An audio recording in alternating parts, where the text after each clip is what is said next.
राम राम दोस्तों, ज्योतिष के इस विशेष कार्यक्रम में आपका फिर से स्वागत है। इस वीडियो में हम बात करेंगे कन्या राशि वालों के लिए वार्षिक राशिफल नव वर्ष 2024 की। कन्या वालों के लिए वीडियो विशेष है। वर्गो एनुअल प्रेडिक्शंस 2024 नव वर्ष 2024 कैसा रहेगा कन्या वालों के लिए। 2024 में जो घरों के परिवर्तन होंगे उनसे क्या संकेत मिलते हैं, वर्ष के किन महीनों में आपका भाग्य पक्ष, कैरियर, नौकरी, बिजनेस, आपका निजी जीवन अच्छा रहने वाला है, किन महीनों में आपको सावधानी रखनी है, इन सब की विस्तार से चर्चा करेंगे।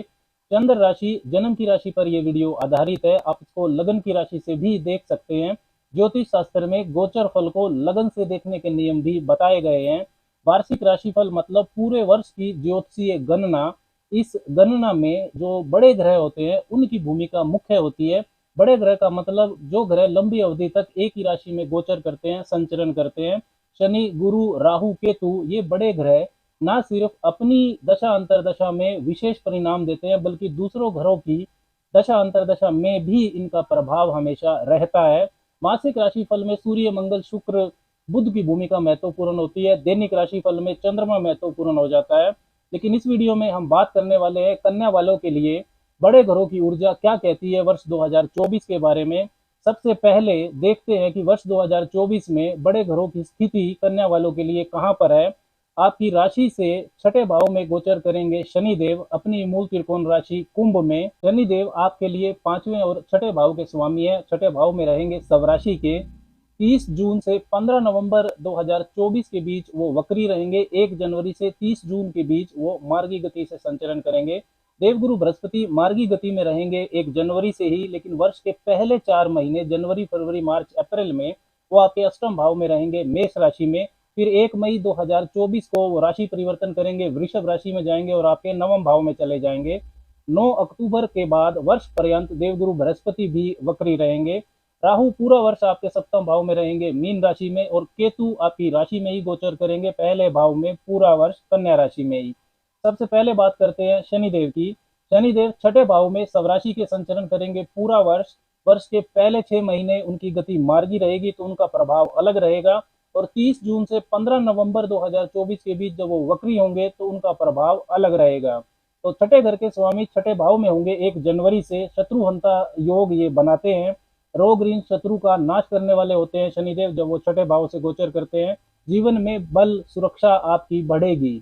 कोई भी वाद विवाद, कोई पुराना कोर्ट केस यदि आपको परेशान कर रहा था तो उससे बाहर आने की संभावना प्रबल रहेगी। फैसला आपके पक्ष में आ सकता है। शनिदेव जुझारू अक्षमता को भी आपके बढ़ाएंगे। छठा भाव आपके डेली रूटीन का भी होता है। शनिदेव स्वराशि के हैं तो अपनी अक्षमता से ज्यादा मेहनत करने की प्रेरणा आपको देंगे। किसी भी तरह के कंपटीशन, राइवलरी को आप जीत सकते हैं। कर्ज, रोग, शत्रु इनको आप परास्त कर सकते हैं। कर्जे से बहुत समय से परेशान थे तो आपको चुकाने में आसानी होगी। हड्डियों की या कोई भी लंबी चलने वाली बीमारी से यदि आप जूझ रहे थे तो उससे आपकी सेहत में सुधार होगा वर्ष के पहले 6 महीने में। पंचम भाव के स्वामी भी हैं शनिदेव, तो जो कंपटीशन एग्जाम और स्पोर्ट्स के छात्र हैं उनको विशेष लाभ की संभावना रहेगी। शिक्षा प्राप्ति में विजन और कंफ्यूजन दूर होगा। शनिदेव की जो 7वीं दृष्टि है 12वें भाव पर रहेगी, विदेश भाव पर। तो यदि आप स्वयं छात्र हैं तो शिक्षा के लिए आप विदेश जा सकते हैं। रोजगार को लेकर भी जा सकते हैं, शनिदेव रोजगार के कारक भी हैं। आपकी संतान यदि बड़ी है तो वो भी शिक्षा या कैरियर को लेकर विदेश जा सकती है। ननिहाल पक्ष से भी समर्थन, सपोर्ट बढ़ाएंगे शनिदेव वो, क्योंकि स्वराशि के हैं। छठा भाव आपके डेली रूटीन का भी होता है। शनिदेव डेली रूटीन में अनुशासन को बढ़ाएंगे जिससे कैरियर में भी आपको लाभ होगा। कुछ सावधानी भी आपको रखनी चाहिए जब शनिदेव छठे भाव में गोचर करेंगे। तो शनिदेव के समय में जो काम शुरू होते हैं वो लंबे समय तक चलते हैं। तो नया कर्ज आपको सोच समझ कर लेना चाहिए। नया वाद विवाद आपको सोच समझ कर शुरू करना चाहिए, उनसे आप दूर रहें। स्वास्थ्य के मामले में भी लापरवाही ना करें। शनि से संबंधित सावधानियां विशेषकर जो वर्ष का दूसरा हाफ रहेगा यानी कि 30 जून के बाद, तब आपको ज्यादा ध्यान रखना होगा। 30 जून से 15 नवंबर 2024 के बीच शनिदेव वक्री रहेंगे। वक्री ग्रह का फल सीधा सीधा नहीं मिलता है। तब शनि के रिजल्ट में जो विलंब का तत्व है वो बढ़ जाएगा। उस समय आपको कर्जे के लेन देन, धन के लेन देन में विशेष सावधानी रखनी है। वाद विवादों से आपको दूर रहना है। स्वास्थ्य के मामले में भी विशेष सावधानी 30 जून 2024 के बाद आपको रखनी चाहिए। अब बात करते हैं राहु की। राहु पूरा वर्ष आपके 7वें भाव में रहेंगे, मीन राशि में। देखिए, 7वां भाव होता है साझेदारियों का, वैवाहिक जीवन का, व्यापार का, व्यापारिक साझेदारियों का, काम वासना का, इच्छाओं का भाव होता है ये। तो बिजनेस व्यापार में चालाक और हमेशा असंतुष्ट रहने वाला राहु आपको महत्वाकांक्षी सोच देगा। अचानक से तरक्की करना चाहेंगे आप। व्यापारिक उन्नति भी देगा, नई बिजनेस अपॉर्चुनिटीज भी सामने आएंगी। लंबी व्यापारिक यात्रा भी आपकी हो सकती है। व्यापार को यदि विदेश में फैलाना चाहते हैं तो फैला पाएंगे। बिजनेस पार्टनरशिप में विस्तार के अवसर भी आपको मिलेंगे। लेकिन डेली इनकम आपके बढ़ने के साथ साथ आपको बहुत ज़्यादा रिस्क लेने से बचना चाहिए, क्योंकि राहु के जो डिस्पोजिटर है बृहस्पति, वो वर्ष के पहले 4 महीने अष्टम भाव में रहेंगे। पार्टनरशिप चाहे वैवाहिक जीवन हो या व्यापारिक साझेदारी हो, इनमें राहु आपको ऐसी सोच देगा कि रिलेशनशिप आपकी शर्तों पर चले। साझेदारियों में संतुलन बनाने पर आपको मेहनत करनी होगी। बिजनेस पार्टनर्स तथा पुराने कस्टमर से आपके वाद विवाद हो सकते हैं। साझेदारी में धोखा भी हो सकता है, इसका आपको ध्यान रखना होगा। 7वें भाव में गोचर कर रहा राहु आपको काम वासना जो है वो बढ़ाएगा आपके अंदर। वैवाहिक जीवन में असंतुष्टि का भाव देगा। एक्स्ट्रा मैरिटल अफेयर्स की तरफ आपको ले जा सकता है। चरित्र का आपको ध्यान रखना होगा। जो अविवाहित कन्या वाले हैं, उनको विवाह प्रस्ताव यदि मिलते हैं तो आपको सावधानी रखनी है, आपसे बातें छुपाई जा सकती हैं। निजी जीवन में या व्यापार में वर्ष के पहले 4 महीने आपको विशेष सावधानी रखनी है, क्योंकि जो 7वें भाव के स्वामी है बृहस्पति, वो वर्ष के पहले 4 महीने अष्टम भाव में रहेंगे। और अष्टम भाव में उतार चढ़ाव की ऊर्जा होती है। 1 मई 2024 के बाद बृहस्पति वृषभ राशि में आपके 9वें भाव में गोचर करेंगे, तब जो स्थितियां हैं वो बेहतर होंगी। राहु परायापन और फॉरेननेस का भी कारक है, तो जो बाहरी लोगों की दखलंदाजी है वो आपके निजी जीवन में बढ़ने वाली है। राहु की 5वीं दृष्टि आपके लाभ भाव पर रहेगी, तो व्यावसायिक नेटवर्क सर्कल ये आपका बढ़ाएगी। आय के, इनकम के नए साधन बनाने के आइडियाज भी राहु आपको देगा। बड़े भाई बहन, बड़ों से आपके मतभेद हो सकते हैं, इसका आपको ध्यान रखना है। राहु की जो 9वीं दृष्टि है वो आपके तीसरे भाव पर जाएगी, तो साहस पराक्रम आपका बढ़ाएगी। यदि आप sales, marketing, social media, communication, इन व्यवसायों से जुड़े हुए हैं तो उनको लाभ की स्थितियां बनेंगी। भाई बंधुओं, पड़ोसियों से आपके वाद विवाद हो सकते हैं। जिन कन्या वालों को कान की समस्या है, ईयर प्रॉब्लम्स, उनको भी सावधानी रखनी होगी, उनकी समस्या बढ़ सकती है। केतु की बात करते हैं। केतु पूरा वर्ष आपकी राशि में ही पहले भाव में संचरण करेंगे। 2024 में राहु केतु का राशि परिवर्तन नहीं होगा, तो आध्यात्मिक उत्थान, स्पिरिचुअल इंक्लिनेशन के लिए केतु का प्रभाव शुभ रहेगा। लेकिन मेटलिस्टिक जीवन यानी कि भौतिक जीवन से संबंधित नकारात्मक विचार केतु आपको देगा। केतु स्वास्थ्य के प्रति लापरवाह भी बनाएगा। सोच, आपका जो थॉट प्रोसेस है उसमें दुविधा, कंफ्यूजन देगा। आपके व्यक्तित्व पर बिना दिमाग का ग्रह गोचर कर रहा है, तो जो भी आप निर्णय लेंगे, काम करेंगे, उसके लंबे समय के परिणामों के बारे में आप नहीं सोचेंगे। इन सब बातों का आपको ध्यान रखना है। ओवरऑल अपने ऊपर आपका फोकस कम होगा, क्योंकि आपका फोकस वहां होता है जहां राहु होता है। तो राहु 7वें भाव में है, तो आपके पार्टनर्स पर, बाहर के लोगों पर आपका जो फोकस है वो ज्यादा रहेगा, स्वयं पर फोकस कम होगा।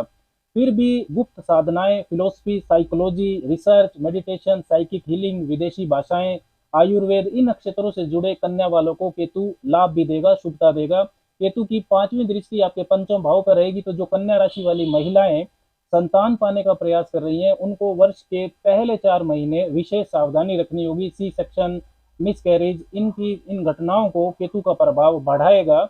1 मई 2024 के बाद जब बृहस्पति आपके 9वें भाव में आएंगे, तब उनकी जो 9वीं दृष्टि है वो पंचम भाव पर आएगी, तो संतान से संबंधित अशुभता कम होगी। केतु की जो 9वीं दृष्टि है वो 9वें भाव पर जाएगी, तो पिता व गुरु तुल्य व्यक्तियों के साथ आपको मतभेद से बचना है।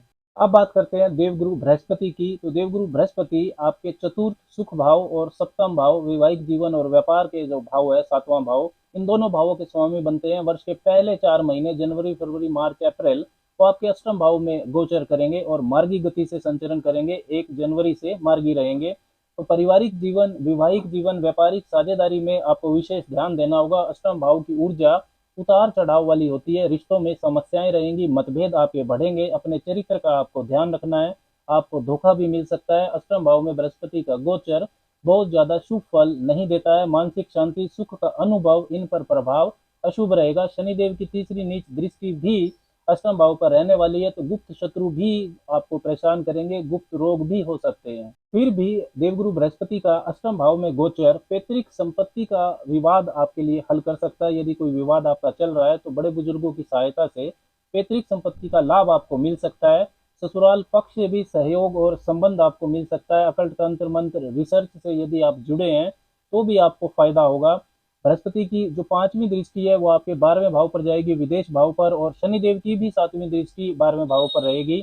तो विदेश जाने या विदेश से संबंधित व्यवसायों से यदि आप जुड़े हैं तो इन मामलों में आपको विशेष शुभता मिल सकती है। अनावश्यक खर्चों में आपके वृद्धि हो सकती है, इसका आपको ध्यान रखना है। लेकिन यदि आपने कोई इन्वेस्टमेंट की है, निवेश किया हुआ है, तो उसका सही रिटर्न आपको मिल सकता है। बृहस्पति की 7वीं दृष्टि दूसरे भाव पर जाएगी, धन की बचत प्रोस्पेरिटी को ये बढ़ाती है। वाणी भी आपकी प्रभावशाली होगी, परिवार से आपका सहयोग बढ़ेगा।